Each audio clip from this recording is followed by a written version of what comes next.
Hi everyone, I'm Carlos.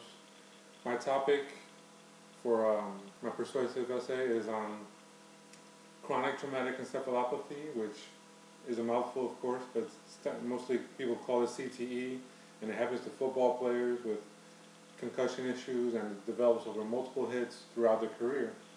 Now, this wasn't a big deal for me. I'm a big NFL fan. I love football.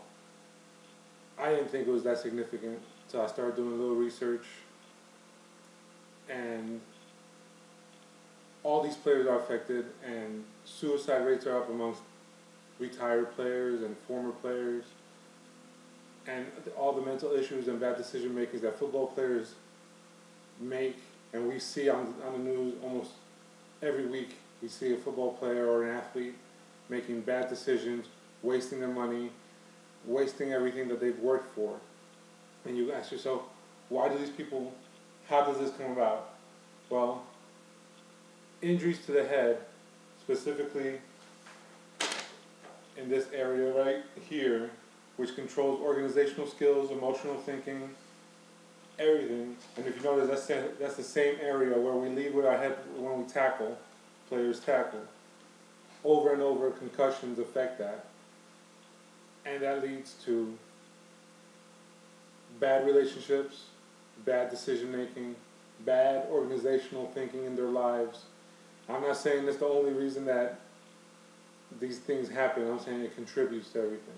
Now, recently, the NFL settled with 4,800 former players for, I believe, $765 million to be paid over 20 years to these players. Now, it's divvied up certain ways where everybody gets a certain amount of money. The more significant injuries you are, the more you need, the more you get.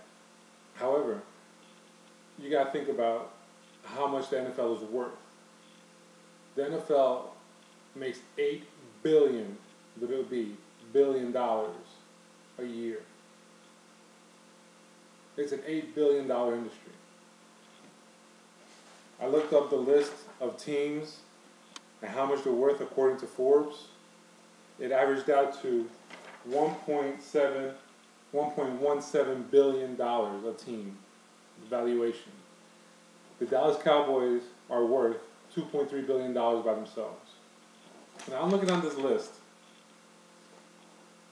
and the revenue for every team in 2012 ranged from the lowest, $229 million, to the highest, the Dallas Cowboys, $539 million. Now you're telling me that these players who are having difficulties in their life because of how they played football and the rules that were engaged back then, no one cared about what happened to them, are only worth $765 million to be paid over 20 years.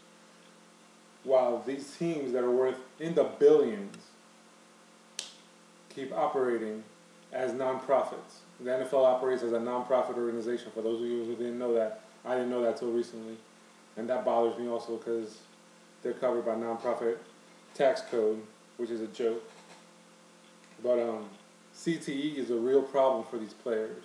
And not only for the young players, but for the way older players that played. I think the oldest one is like 60 or 70 years old. And just recently as today, Dan Marino is suing the NFL also. I just heard that this morning on ESPN.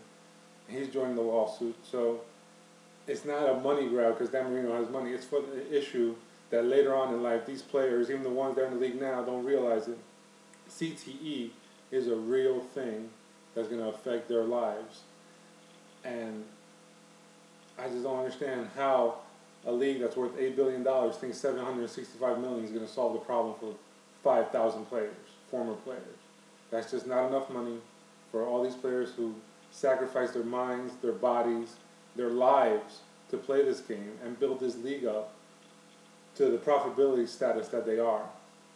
Now, I know most of you, well, not most of you, some of you won't care that, oh, it's football, they knew what they were getting into. Yeah, it's a game. Yeah, but these are people's lives, and they're being sacrificed for what?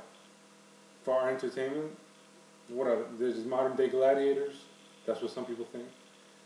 But it's their lives, it's people's lives that are at stake here. And that's why I want people to see that CTE is a real deal. real problem for these players.